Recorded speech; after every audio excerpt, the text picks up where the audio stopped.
This is the Seven Figure Agency Podcast. Discover the strategies and techniques to grow a highly successful and profitable digital marketing agency with your host, Josh Nelson. I'm super excited. We're doing something a little bit different today. As you can see, I've got Alex with me. We're at our Miami studio here at my home office. And I'm really excited because we're interviewing highly successful digital marketing agencies from across the country on how they've grown and scaled their agencies. And Alex, has built a multiple seven-figure agency over the last several years, focusing on the wellness clinics across the country, across the globe. And I'm really excited to kind of unpack his story, what he's doing to land clients with world-class results, retain the clients that he has, and scale his team and his operation. So without further ado, Alex, thanks so much for being here. Very good to be here. Thank you. So for the sake of our listeners, tell us a little bit about your kind of your backstory. We know you're at seven figures now and you're crushing it with wellness, but kind of how did you get involved in digital marketing in the agency space to begin with? So back in 2004, I got across a book. It's interesting how everything starts with a book. The book name is The Anti-Aging Revolution, written by Dr. Klotz, the founder of American Academy of Anti-Aging Medicine.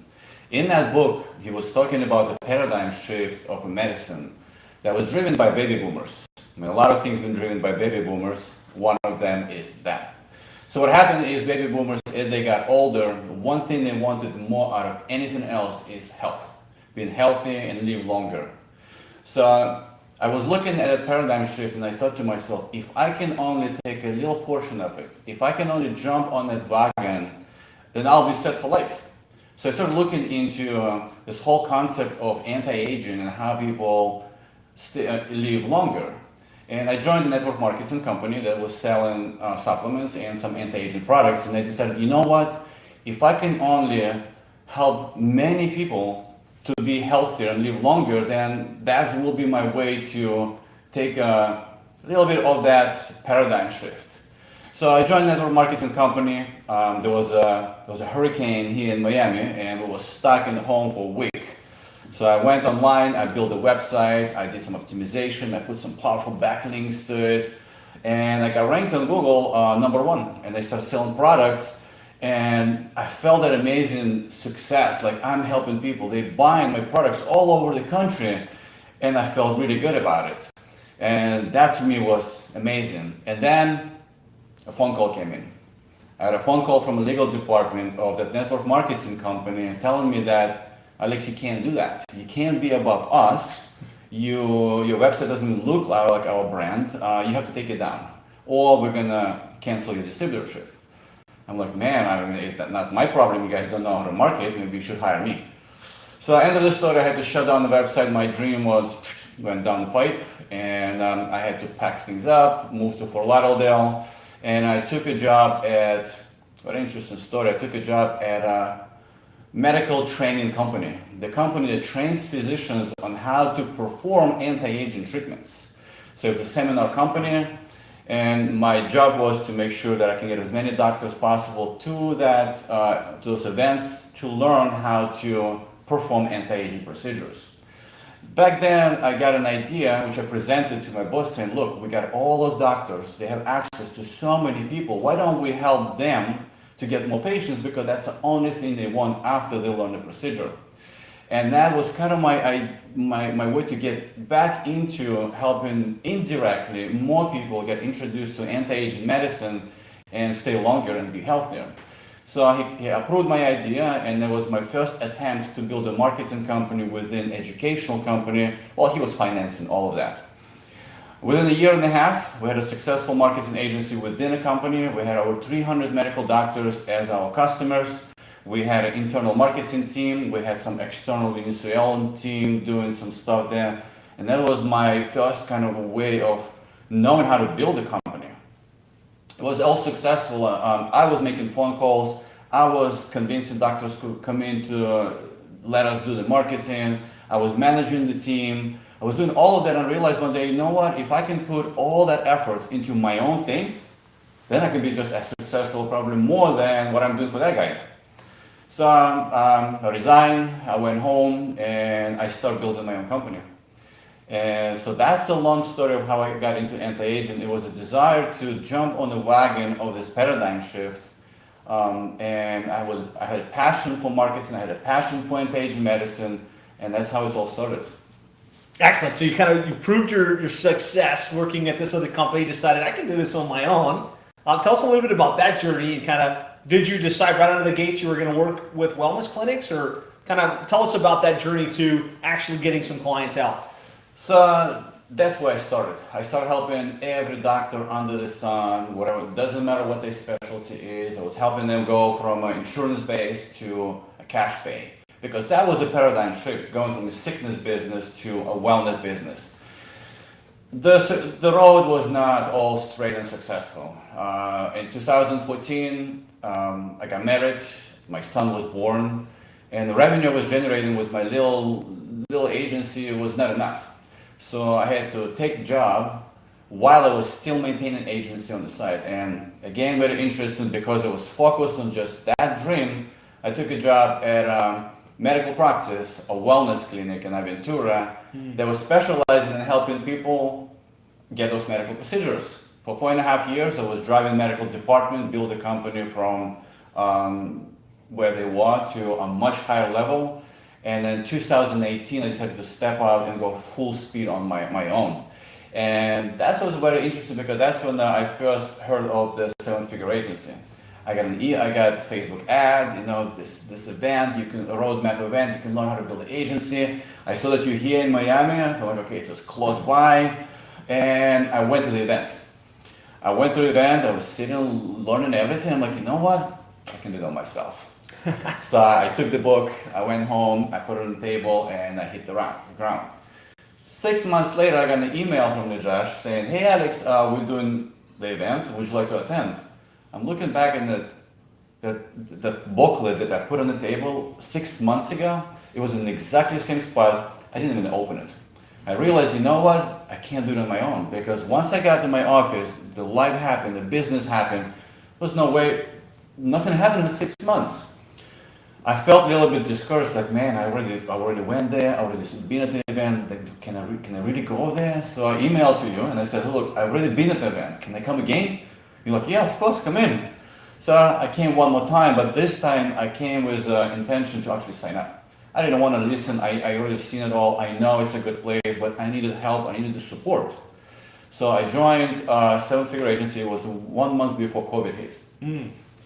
So I came in. I remember like yesterday. I was sitting in the car. We had our onboarding phone call, and you asked me that one question, Alex, where are you now? And I'm like, man, I'm like in the so bottom. Like I'm at $17,000 a month. I'm barely making. I'm the very, very bottom. And you said, you know what? The good place is you're here now. Let's go up. And next month, COVID hit. Personally, it was devastating until I saw your message on the Facebook and said, guys, time to pivot. Well, pivot what? So I joined the webinar, and you start talking about how, hey, we need to adjust things. We need to adjust to all the conditions. So my confidence went back up again. Like, okay, so I'm not alone. There's a vision there. There's other agencies who also going through the same thing. And I spent the first 6 months to deciding what my niche is going to be. What am I going to focus on? So at that time, I had 2 niches at the same time in my head. Men's health, wellness clinics. What do I do? Do I take one or the other? And the mentor told me, Alex, go with both. Let's start. So I started with both, and through trials and errors, within probably 1 month with discussing with mentors, we realized, you know what, Alex, if you do just men's health, you're going to be limited. If you do wellness, you're much more broader. It's still very niche. And I stuck to that. And I'm really, really happy that I really stuck to that, because 3 months later, I realized that the men's health died out. It's just a change of the economy, of a consumer behavior that changed. So good thing I selected medical wellness. And that's exactly what my passion is, to help men and women live longer and be healthier. So that's how I selected that particular niche. Love it. So good backstory kind of on like this journey. Now you're running a great multiple 7-figure agency. It wasn't easy out of the gates. You kind of worked through it. You came to the Roadmap Live twice, which was awesome that you came twice. And then you said, all right, let's get the extra support that we need. Tell us a little bit about what the service offering looks like. So when you sign up a wellness clinic today, what's the packaging look like? What is it that they're getting?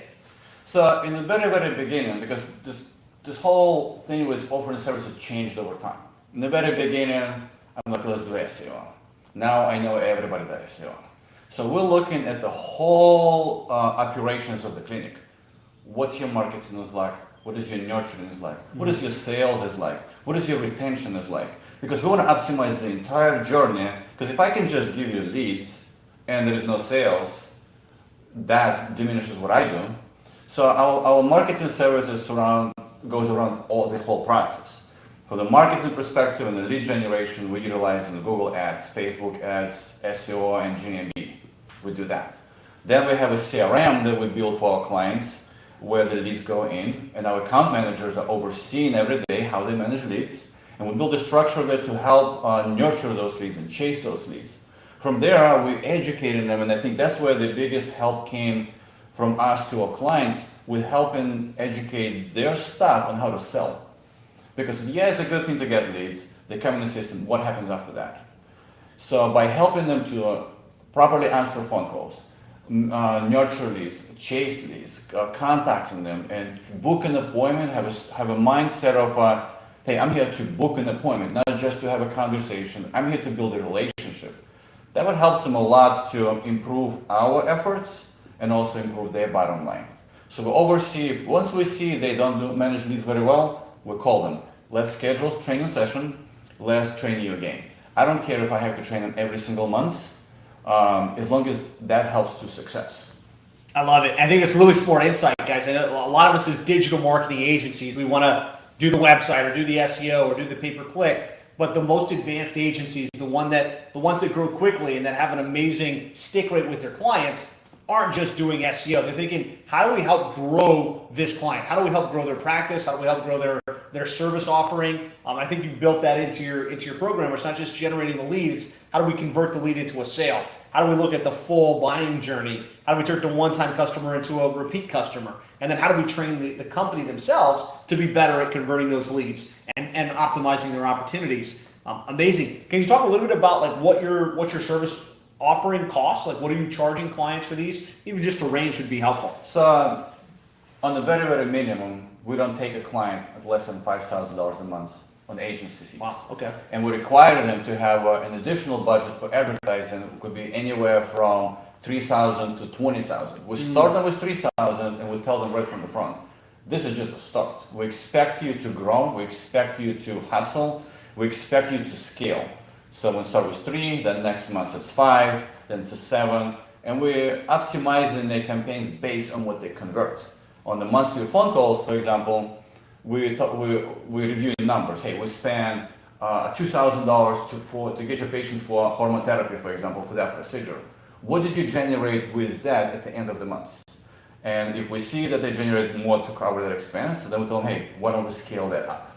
What about this campaign, for example, for Botox? Did that generate your revenue? We spent $1,700. What happened in the back end? If they say, well, we only generated $1,000, then you know what? Cut it down, let's bring a new campaign.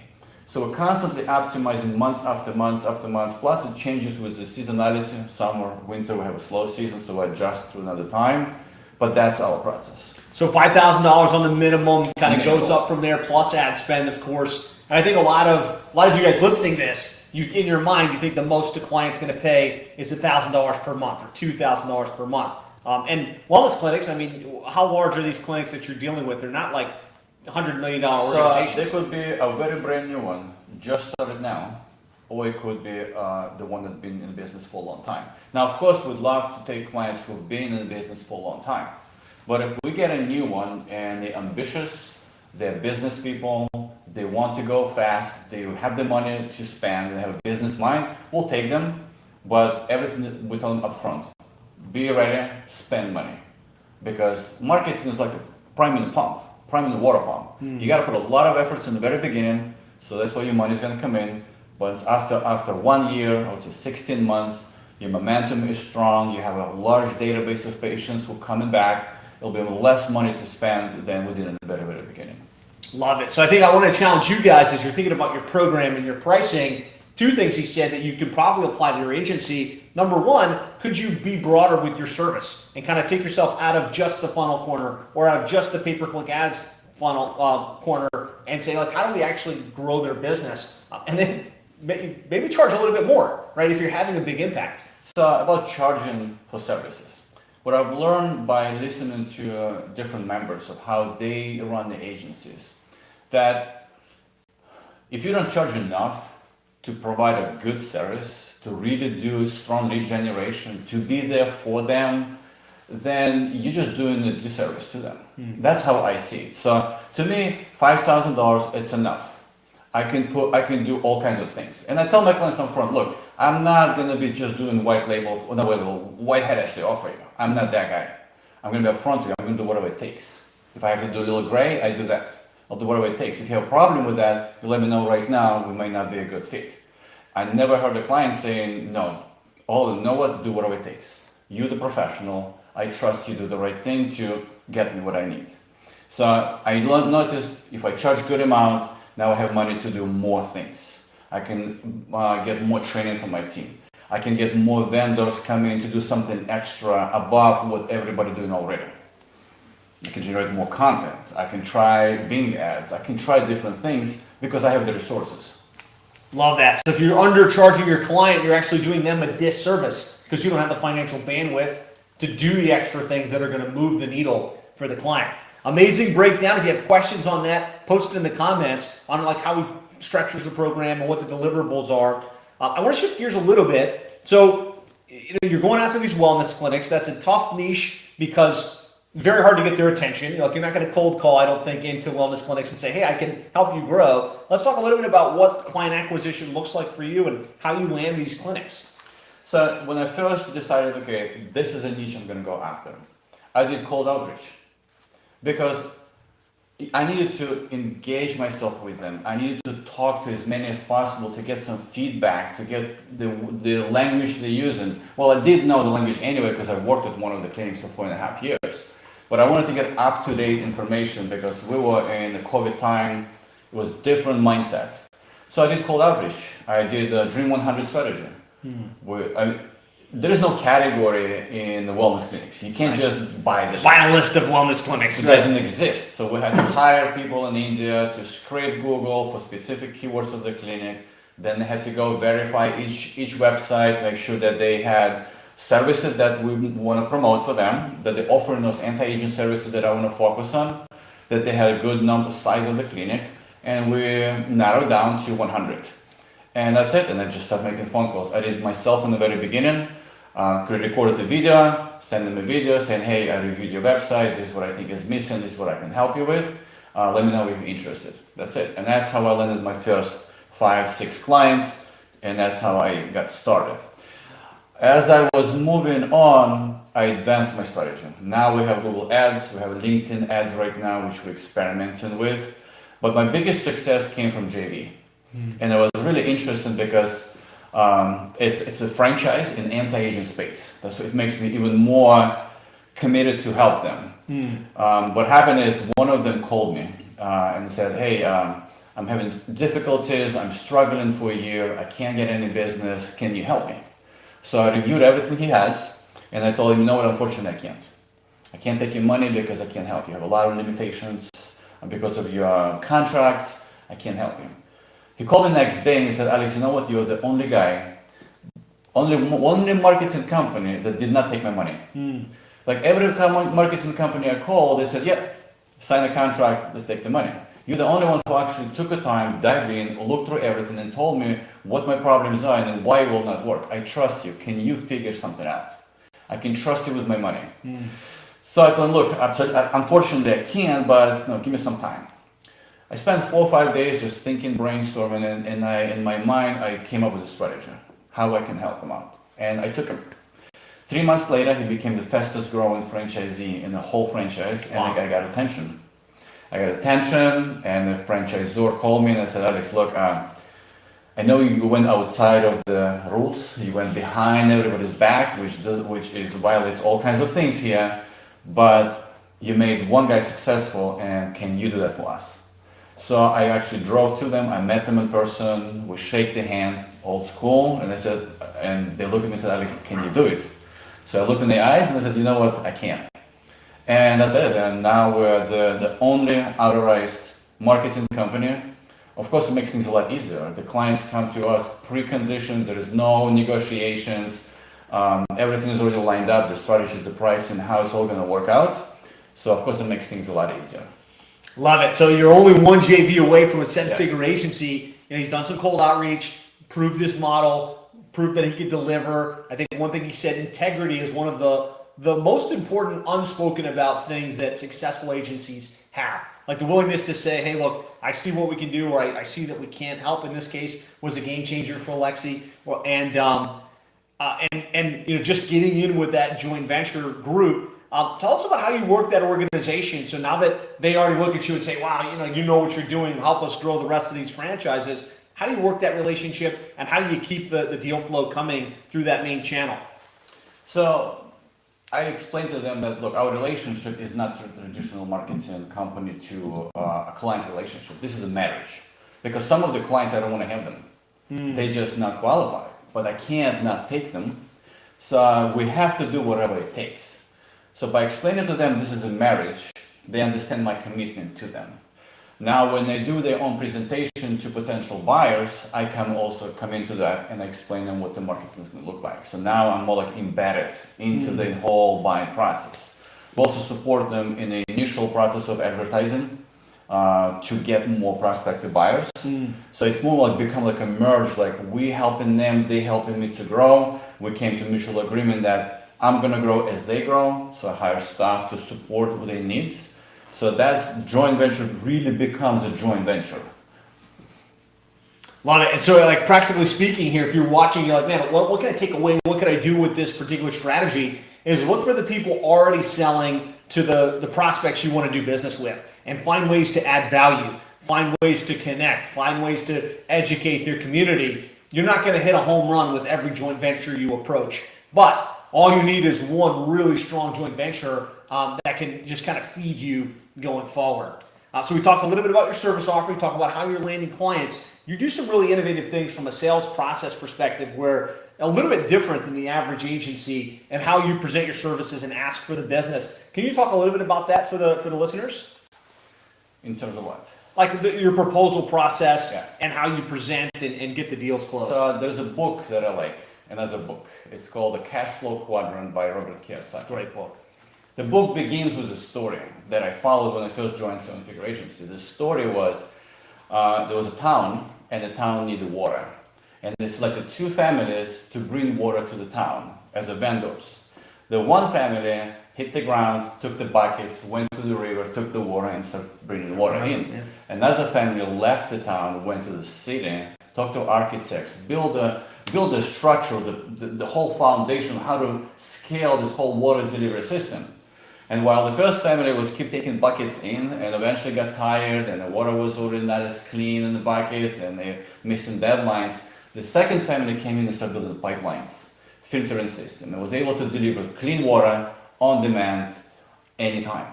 So I took the same approach when I first joined Seven Figure Agency. While I was doing cold outreach as an introvert, I don't like talking to people. I don't like also convincing people. I like to have an approach where this is what I have, you make the choice. But I also want to keep control over that whole choice situation. I'm a sales guy too. So I developed what I call is a video proposal. It's a proposal system built on the better proposal system, where I build my proposal very short, right to the point, but I put a video in it and I explain the whole process of what the prices are. This whole idea actually came from working at a medical wellness practice as a marketing director and receiving proposals from other agencies. Those proposals were coming in as a PDF. They were printed out as 11 pages. Every time I take one, I go all the way to the end, to the last page, because the first 7 pages is about them. Just fluff. I ripped it off, I throw the first one in the garbage, and I take the last one, the prices. I look at the prices, and you can imagine, without actually have any kind of explanation, that's misleading. That's why I thought if I send just a proposal without explanation of what's in it, that's what's gonna happen. They're gonna flip right to the prices, they're gonna look at them and not understand what's going on. So that's why I put my video in there and explain what the prices are for, how this whole thing is gonna work. And very quickly, for about 30 seconds, I show them my LinkedIn profile that has me with the book on it, with my whole experience, kind of build my authority right there because I'm not there, and I put it there. What I liked about this is because when I have my initial phone call with a prospect, there is no push there. It's like, hey, let's talk about your business. Yes, we can help you. Now we're good here. I got everything I need. I'm going to send you the marketing plan. You can review it at your time. How does it sound? Good. That's it. No push there. Then I build my proposal. I send it to them. In the end of it, I'm going to say, hey, just click this button so you can see the proposal. That's all I wanted to do. That's an email. They click the button. Now I get the information when they clicked it, how long they spent to watch it. And at the end of the video, I tell them, if everything looks good, scroll down to the bottom and you can execute the proposal. If you have any questions, give me a call. So when I see they open the proposal, I call them. I'm like, hey, I just want to see where you are with the evaluation of the marketing plan. I know they're already looking at it right now. And normally it's like, well, I have you on the phone, I got a question. So a few questions answered, and it also allows them to forward it to their partners, forward to their business partners, to wherever needs to make a decision. So while I'm not there, I don't need all of them in the meeting. They reviewing that video or proposal on demand on their own time, whenever they want it, whenever they need it. So I'm always there for them. So that's a system I built. Love it. Very cool share, guys. You just got there. Kind of Alexi found his strength. He found what works best for him. I think also in the wellness space, these are doctors that are busy and they appreciate the fact they don't have to sit on a 45-minute Zoom meeting to go over everything and get the hard close. They get to watch it when they've got time, and they appreciate the way you're meeting them where they're at, which I think is really cool. Well, I guess what percentage of people do you say get that and just move forward versus require another meeting, require more follow-up, or actually wind up having some kind of sales conversation? Almost everyone requires another touch. Okay. And I'm fine with that because they have questions. So normally I call them, most of the time I call them as soon as I see the open proposal. Or I send them an email if it's not that. And normally, hey, I have a question. What about this? And what about that? So I walk them through the question. Again, non-push approach, saying, hey, this may or may not be right for you, but from our original discussion, this looks like it's right for you, and I definitely can help you. If you decided to move forward, I'm here for you. If you have any questions, let me know. But it always requires another touch, which is good because you don't want to just sign it and then that's it. They don't know what they bought, right? Yeah, so that's fine. The question like, hey, so I see it said right here, management fee for advertising is this much, but how much is the actual spend? And we start talking about it. Hey, based on initial budget, services you offer, we're going to design campaigns. So there's a little bit conversation requires that. Love it. So good stuff. We talked about program packaging. We talked about how you get your foot in the door, how you're landing clients. We talked about your sales process. Let's talk a little bit about operations. So now you've got, multiple seven-figure agency, lots of clients. What does the delivery side of the business look like, and how do you keep up with all of the volume? So when I first joined Seven Figure, my question was always, why am I not successful? Why? What is really holding me back? And I realized it was a fear of success. As strange as it sounds, it is a fear of success.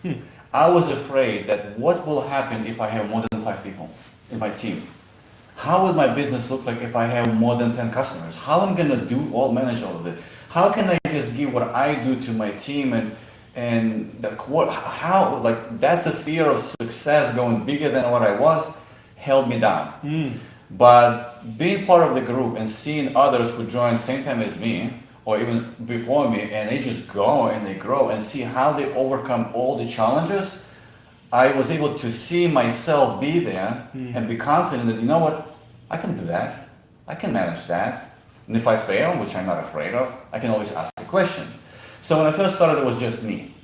I was doing all the work, and I had a development team in Vietnam that's been with me for over 10 years, same team. And little by little, I was told, hey, you need to hire now a project manager. So I'm like, project manager, okay, I guess let's do it. So I put a resume and I find a person in the Philippines, I interviewed him, hire project manager. Where in the beginning I felt like, do I really need it? I knew that I really need it because I see everyone else does it. Later on, I realized, you know what, if it wasn't for that project manager, I don't know what I would have done. The project manager took off me all the challenges of managing people, managing production, so it became easier on me. So now we're at the point where we have a larger team in the Philippines, our developers are in Vietnam, our account managers are Brazil and Colombia. And I have no problem letting go and let my operations manage all of them. Before 2004, before the marketing, I actually had a construction company for 10 years. And I've learned how to work with people. I learned that if I treat them well, if I treat them as equal, like I'm part of them, if I let them know that, hey guys, it's you who do the project, I'm just here to help you. I give you resources what you need, but you're the one who actually do the work, and I appreciate that. I pay them well, then my team will really back me up. And so I do exactly the same thing in marketing. My team well paid, well above what they would normally be paid in the country. I love them, I treasure them, I let them know I'm there for them, almost like I'm an equal with them. So they do all of it for me. So we have an operations that manages the production, and we have account managers who oversee communication with clients and talking to our team and do all the communication. Love it. So it sounds like a virtual international team. Yep. Doing great work for the clients. So it can be done if you're watching this like, oh, I have to have a US team, or I have to have a team that comes into an office every day. Alex is living proof that you can build a successful, thriving business with a virtual team and do it really, really well. The other thing I want to talk a little bit about is retention strategies. So you're working with wellness clinics. They're getting calls every day from other marketers that want to sell them something different. What do you do to kind of create a world-class experience and keep those clients on board? So I learned over time, it's really a relationship.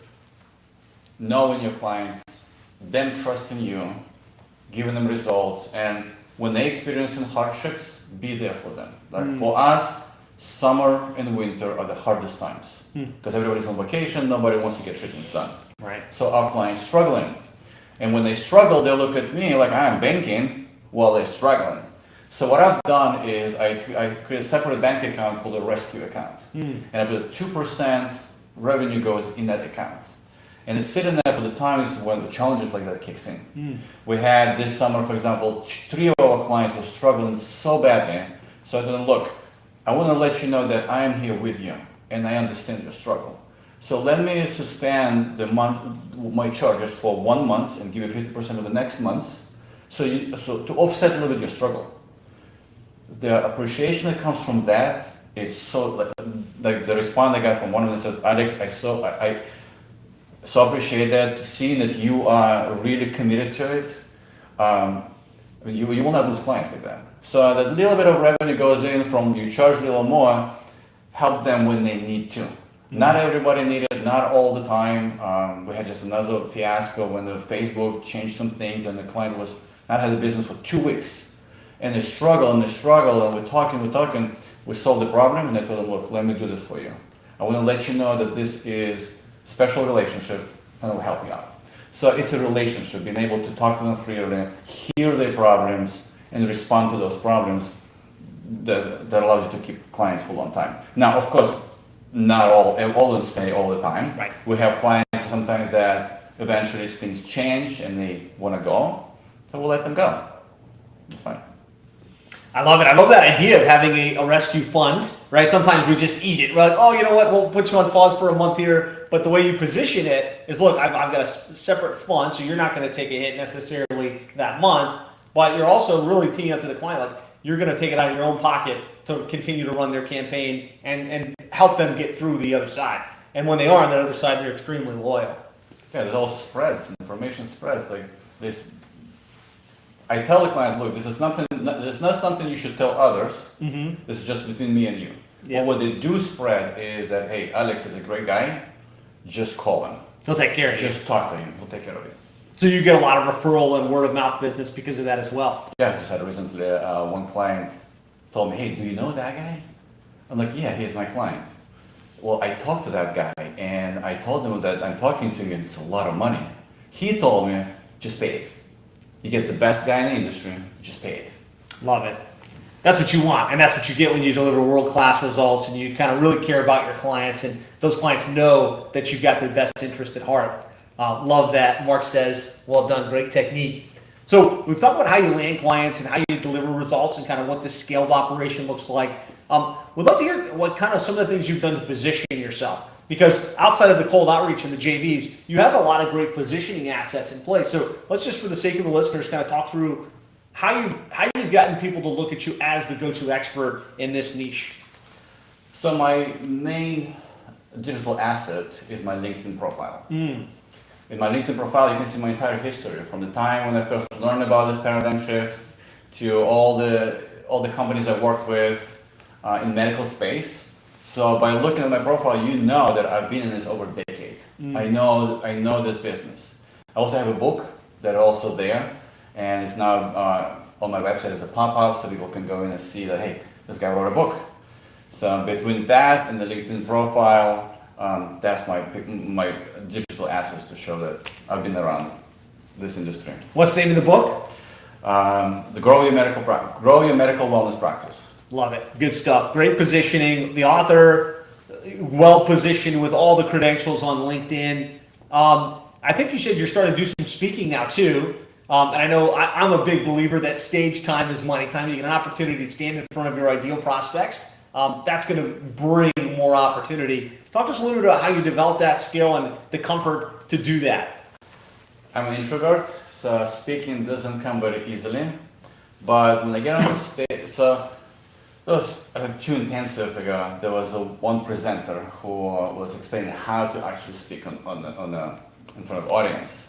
So I picked up a few things from it, and that allows me to actually come in front of the audience and just start without even preparation. Come in and start asking questions. Nice. So that helped me to be able to be comfortably present to people. Also, I've been invited into presentations. In the very beginning, I spoke just a little bit, then I spoke a little bit more, then I developed my backstory and talked a little more. So as more opportunities I have to speak in front of people, the better my story becomes, the better my presentation becomes. So definitely looking forward to creating more engagements like that, so I can speak more freely in front of the audience. Love it. Good stuff, man. Lots of great insights here and how you've grown, how you've scaled. Kudos on your success. We'd love to talk a little bit about mindset, because it seems like you had to overcome, you're being a self-proclaimed introvert, kind of having some fear of success and kind of not wanting to put yourself out there. How did you expand your mindset to be able to tackle what you have and kind of? So when I first joined Seven Figure Agency, I was attending every single Zoom. Tuesday, sales. Wednesday, I think it was operations. It was Thursday. If you go back to 2020 and look at the recordings, I am there. I'm asking questions. I'm learning, because I knew it's all about mindset. And I had to reprogram my mindset from what I did for a decade that did not work to what's going to work. So I was sitting there listening Josh Konigsberg talking about sales, how to do it. I was listening how he does his product package, service packages. Because back then I was charging $1,500 a month. I look at Josh, and immediately changed to $6,500 a month. Wow. I had no rejections. So I learned from him how to do it. I was watching an operational Zoom, and I was learning how to structure my team, how to do all of that. So by attending all those training sessions, that's how I reprogrammed my mind and learned how to do all of this. Now it's just a matter of keep plugging into events, reading more books. I have a stack of books now. I'm just finishing right now, Buy Back Your Time. Oh yeah. So and as I'm reading it, I'm learning things that I need to improve on. So now it's just a matter of learning from others, picking what I need and implement it in my business. So good, man. Congratulations, and thanks for sharing kind of your journey and kind of what worked for you and how you expanded your mindset. For those of you listening or watching live, if you've got a question or a comment, drop it into the comments. We've got Alex here live. He's willing to answer any questions that you might have. Kind of coming to close on this, for that agency that maybe is at 10,000 or 20,000 or 50,000 a month recurring, and they're trying to get to the next level, what nuggets of wisdom would you share with that listener? So yes, if the agency is in a $10,000, $20,000, They need to only focus on one thing: how to get clients. That's the only thing you need to focus on. I remember myself being when the COVID hit, I went from $17,000 to $7,000 a month, and I realized, you know what? Well, there's a lot of things being taught, especially at the events. I knew that I need to only pick up one thing: how do I get more clients? How to get more clients?